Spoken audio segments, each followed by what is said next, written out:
السلام علیکم۔ آج ہم اس ویڈیو میں بارٹن رسل کا ایسے فلاسفی اینڈ پالیٹکس کو ڈسکس کریں گے۔ یہ کافی کمپلیکیٹڈ ایسے ہے، تو اس کو دو سیکشن میں ہی ہم ڈیوائیڈ کریں گے۔ سب سے پہلے ہم جو فلاسفی ہے ہیگیلین فلاسفی اس کو ڈسکس کریں گے، اور ساتھ میں ہم یہ بھی دیکھیں گے کہ کون سے پولیٹیشنز تھے جنہوں نے اس پالیسی کو اڈاپٹ کیا۔ ہیگل پہلے کون تھا؟ ہیگل جرمن فلاسفر تھا اور ماڈرن ویسٹرن فلاسفی کا یہ فاؤنڈر ہے، اور یہ بات یہ مانا کرتا تھا کہ ریزن اور فریڈم جو ہے یہ ہسٹوریکل اچیومنٹس ہیں اور یہ نیچرلی انسانوں کو نہیں دی گئیں۔ یعنی عام زبان میں آپ کو یہ بتاؤں، ہیگل یہ بات مانا کرتا تھا کہ جو آزادی ہے جو کہ ایک تبھی انسان کو ملے گی جب وہ ایک اتھارٹی کے سامنے اپنے آپ کو بالکل عاجز بنا لے گا۔ یعنی اس کا کہنے کا یہ مطلب ہے کہ اگر ایک بادشاہ، ایک رولر ایک علاقے کو رول کر رہا ہے تو آپ نے اس کی اطاعت کرنی ہے، آپ نے اس کی بات ماننی ہے، وہ جو کچھ بھی آپ کو کہے گا آپ نے اس کی بات کو ایکسیپٹ کرنا ہے۔ فری اسپیچ ایول ہے، وہ یہ بات مانتا تھا کہ کسی بندے کو بھی کھلم کھلا بات چیت کرنے کی اجازت نہیں ہونی چاہیے، اور جنگ جو ہے وہ بہت ضروری ہے۔ پیسفل سیٹلمنٹ، اگر کوئی جھگڑا ہو گیا ہے تو پیسفل سیٹلمنٹ نہیں ہو سکتا، آپ نے ہر صورت میں جنگ کرنی ہے، اور جو بادشاہ ہے اس کی بات آپ نے ماننی ہے، کیونکہ وہ اس بادشاہ کے سامنے ہی آپ عاجز ہیں، اس بادشاہ کی بات کو آپ ٹال نہیں سکتے۔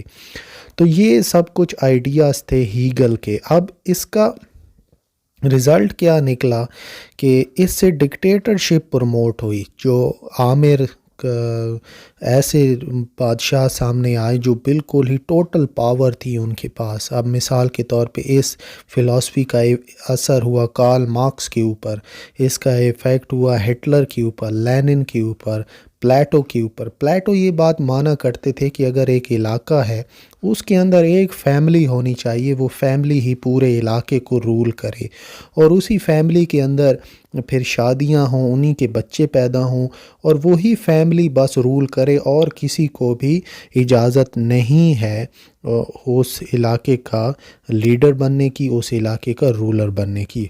پلیٹو یہ بات اولیگارچی پہ یقین رکھا کرتے تھے، اور ریلیجیس پیپل جو ہیں وہ اسی فلاسفی کو مانا کرتے ہیں۔ اب ہیگیلین فلاسفی اصل میں دیکھی جائے تو ماڈرن ڈیموکریسی کے سامنے یہ بالکل ہی فلاپ ہے، کیونکہ ماڈرن ڈیموکریسی تو کہتی ہے کہ ایک طرف آپ ہر انسان کو ووٹ دینے کا حق دیں، تو دوسری طرف یہ فلاسفی کہتی ہے کہ کسی انسان کے پاس ووٹ دینے کا حق ہونا ہی نہیں چاہیے۔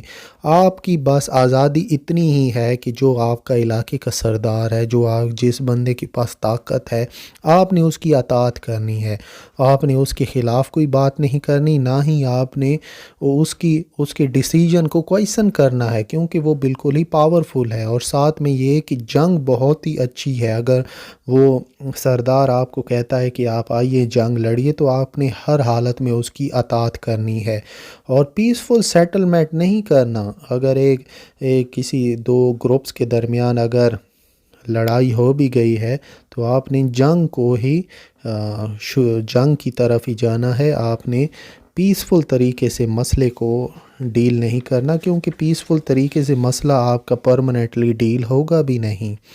ساتھ میں ہم یہ بات کہتے ہیں اس فلاسفی کا بیڈ ایفیکٹ یہ ہوا کہ جو آدمی بھی طاقت میں آتا ہے وہ بالکل خدا کی طرح ہی بن جاتا ہے۔ جس طرح ہم یہ کہہ سکتے ہیں کہ ہٹلر تھا، ہٹلر کے پاس مکمل پاور تھی، وہ اسی فلاسفی کو ہی مانا کرتا تھا۔ دوسری طرف آج کے ماڈرن دور میں جس طرح نارتھ کوریا کے بادشاہ ہیں وہ ٹوٹل ڈکٹیٹرشپ بنے ہوئے ہیں، تو ٹوٹل ڈکٹیٹر بنے ہو تو کسی بھی طرح سے آپ نے بادشاہ کی ڈیسیجن کو کے سامنے آبجیکٹ نہیں کرنا، نہ ہی اس کے کسی ڈیسیجن پر آپ نے یہ کہنا کہ یہ ڈیسیجن غلط ہے۔ یعنی ہیگیلین فلاسفی ہم نے یہی بات کہتی ہے کہ جو آپ کے علاقے کا سردار ہے، جو جس کے پاس پاور ہے آپ نے اسی کی بات کو ہی ماننا ہے، اور یہ چیز ڈکٹیٹرشپ کو پروموٹ کرتی ہے، وار کو پروموٹ کرتی ہے، فری سپیچ کو ایول سمجھتی ہے۔ اور پلیٹو جو تھا، پلیٹو بھی بالکل اسی طرح کی ہی فلاسفی اس نے دی تھی۔ پلیٹو بھی یہی مانا کرتا تھا کہ ایک اسمال گروپ ہونا چاہیے، وہی پورے علاقے کو رول کرے۔ تو ہم یہ دیکھتے ہیں کہ ایک طرف تو یہ ایگل نے ایک فلاسفی دی، فلاسفی یہی تھی کہ آپ نے سپریم لیڈر کی اطاعت کرنی ہے، اس کے خلاف بات نہیں کرنی۔ اب اسی فلاسفی کو پالیٹکس میں کن کن نے اپلائی کیا؟ پالیٹکس میں جنہوں نے اپلائی کیا ان کے نام آپ کے سامنے ہیں: ہٹلر، لینن۔ ہٹلر جرمنی کا بادشاہ رہا ہے، وہاں کا چانسلر تھا، ورلڈ وار 2 اسی نے شروع کی، اور بہت ہسٹری میں سب سے نوٹوریس لیڈر یہی رہا ہے۔ جو لینن تھا، اس کا تعلق رشیا کے ساتھ تھا، یہ بھی ایک سپریم لیڈر رہا ہے۔ رشین ریولوشن کے بعد لینن سامنے آیا۔ اب ہم دوسرے گروپ کو دیکھتے ہیں۔ دوسرا گروپ جو ہے یہ امپیریکل فلاسفی پر یقین رکھتا ہے، اور امپیریکل فلاسفی کو پہلے ڈیموکرائٹس نے اینشینٹ ٹائم میں پروموٹ کیا، اور جان لاک نے ماڈرن ٹائم میں اس فلاسفی کو پروموٹ کیا۔ یہ فلاسفی کیا کہتی ہے؟ یہ فلاسفی اسٹرانگ ایموشنز اور پیشنز کے بالکل ہی خلاف ہے۔ یہ فلاسفی یہ بات کہتی ہے کہ انسانوں کے پاس جتنی بھی نالج آئی ہے یہ سینسز سے ڈرائیو ہوتی ہے، ایکسپیرینس سے یہ انسانوں کے پاس نالج ملتی ہے، اور یہ جو جتنی بھی فلاسفی تھی یہ اسکیپٹسزم کی بالکل ہی خلاف تھی۔ یعنی آپ یہ سمجھ لیں یہ ڈیموکریسی کو پروموٹ کرتی تھی، اور ساتھ میں یہ بات بھی یہ مانا کرتے تھے کہ یہ انسان ایک ایولوشن میں ہے، اور جو موجودہ سٹیج ہے اس کی یہ فائنل نہیں ہے، اس سے یہ بہتر سٹیج کی طرف ابھی اس نے جانا ہے۔